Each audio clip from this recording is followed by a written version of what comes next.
teman-teman Reverse YouTube, balik lagi di channel Nolan Indonesia, channel yang ngebahas tentang pengalaman serta tips dan trik seputar akuarium air laut. Di episode kali ini, gue mau ceritain soal akuarium karantina gue, dari pertama sampai akhirnya terkena cyanobacteria atau brown hair alga dan gimana step yang gue lakuin untuk menanggulanginya. Penyebabnya hanya satu, yaitu kadar nitrat dan fosfat yang terlalu tinggi atau cenderung tidak stabil di air akuarium laut kita. Nah, jadi sebenarnya akuarium ini dulunya bekas kandang landak mini gue. Karena landaknya udah dijualin semua, dan daripada nganggur, gue bikin aja deh akuarium laut khusus buat karantina kalau ada yang sakit di nanotank gue. Atau ada koral yang ternyata salah beli karena size-nya kegedean. Setelah akuariumnya udah gue beresin, gue ke tukang kaca buat minta potongan-potongan kaca sesuai dengan ukuran yang udah gue tentuin. Totalnya ada 1 potongan kaca besar dan 3 potongan yang kecil. Emang kelihatannya nggak rapi banget ya, karena emang gue nempel-nempelin sendiri si potongan kacanya ini. Jadi ya nggak apa-apa lah, nggak rapi juga karena cuma buat karantina. Dan ini pun gue taruh belakang akuariumnya.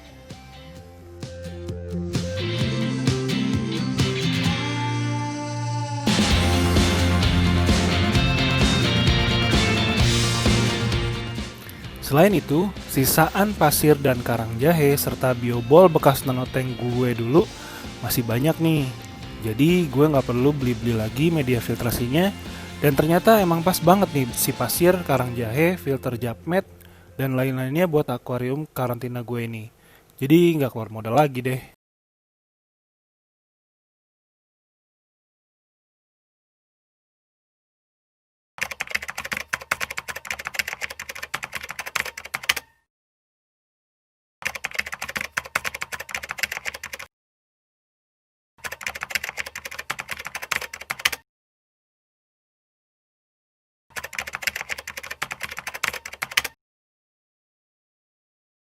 Halo guys. Halo.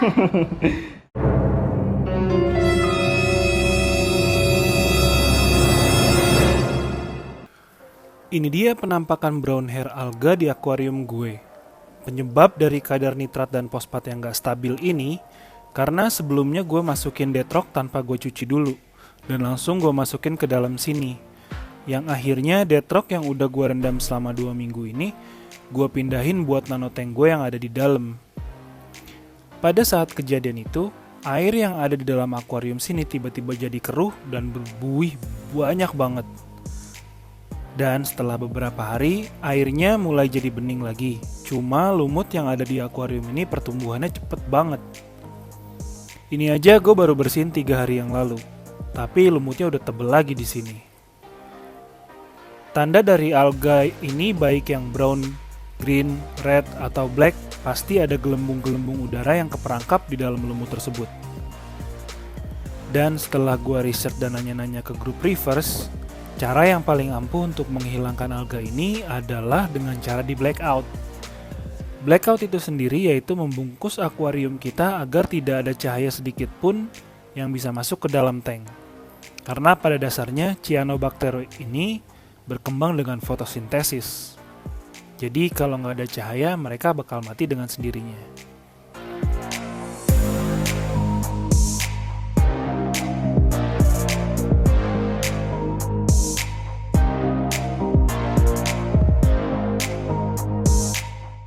Sebelum gue melakukan blackout, gue bersihin dulu semua lumut-lumut yang nempel di kaca dan gue sedot pakai selang kecil supaya bisa lebih maksimal lagi bersihnya. Kelihatan begitu gue bersihin lumutnya, air yang ada di dalam akuariumnya sebenarnya udah bening.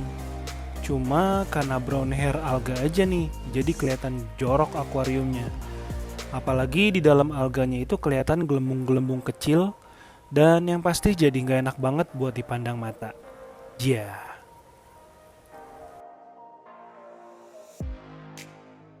Karena sebagian airnya tersedot dengan lumut, jadi gue harus masukin air baru ke dalam tank gue buat ngegantiin air yang kebuang. Udah gue siapin 1,5 galon untuk ngegantiin air yang kebuang. Dan di sini gue pakai garam ASW merek Blue Treasure.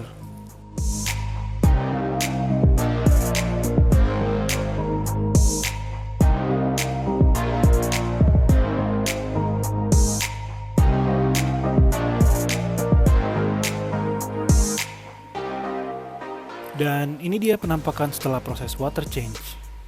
Lumut atau alganya udah banyak yang kebuang juga. Udah kelihatan lumayan bening nih akuariumnya sekarang, cuma emang belum bersih total.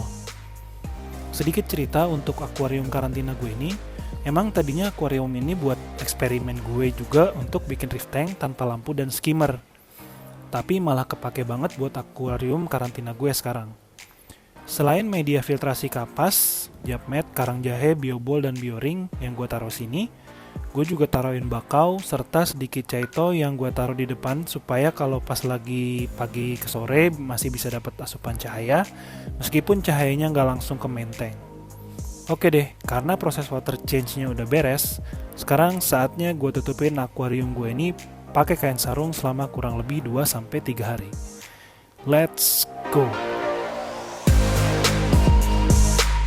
Ini hari pertama. Gue lihat pas pagi-pagi masih kelihatan ada beberapa sisa lumut yang ada di tank. Tapi nggak kelihatan ada lumut baru yang tumbuh. Skimmernya juga kelihatan banyak banget buih. Dan air yang masuk ke dalam botol ini juga kelihatan keruh banget. Kayaknya berjalan dengan baik nih awal proses blackout-nya.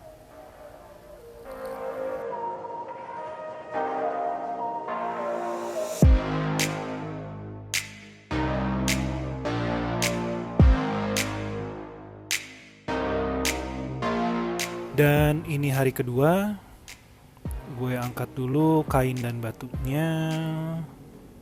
Dan wow banget, ternyata airnya makin bening aja nih. Lumutnya juga tiba-tiba menghilang sampai di kapas filtrasinya. Ini tadi kotor banget kapasnya, sekarang jadi bersih loh.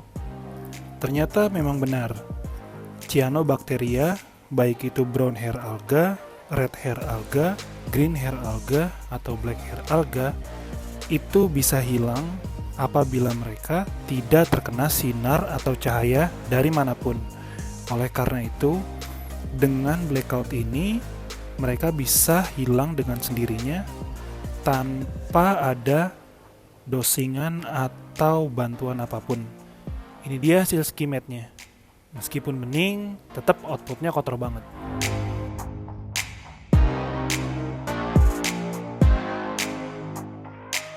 Hari ketiga udah makin jernih. Lumut juga udah gak kelihatan nih. Yang biasanya dalam waktu 3 hari itu udah tebel banget lumutnya, sekarang udah gak lumutan lagi.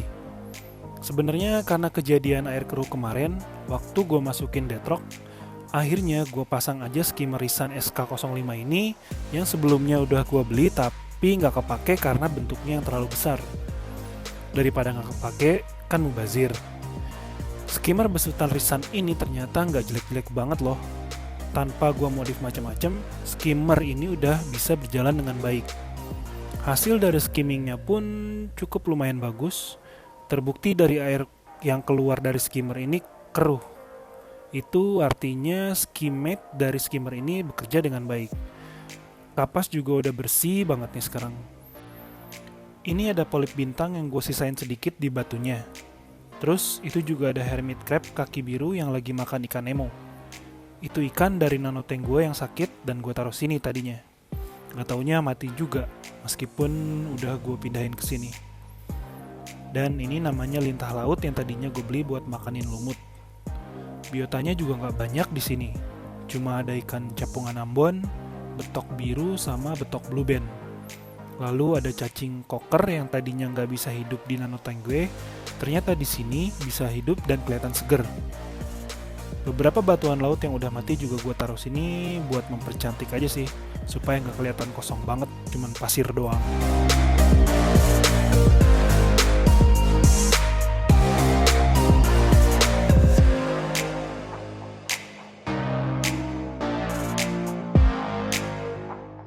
Masuk hari keempat, kelihatannya udah kembali normal semuanya nih.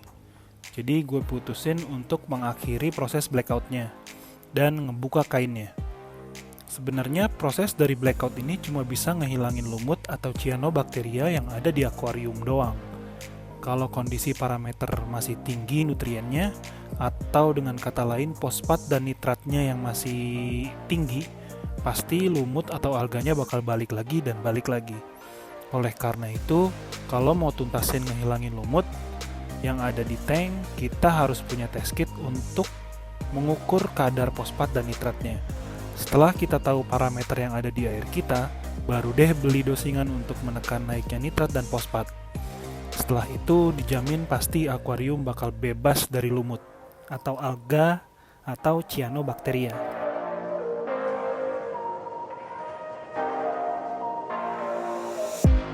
Hari kelima setelah proses blackout selesai.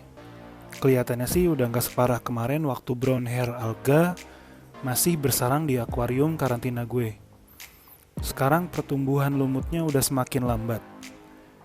Karena gue belum punya test kit untuk mengetahui kadar nitrat dan fosfatnya, jadi mungkin di lain video gue bakal nunjukin gimana parameter air yang ada di akuarium karantina maupun yang ada di danau tank gue. Sekian dulu videonya.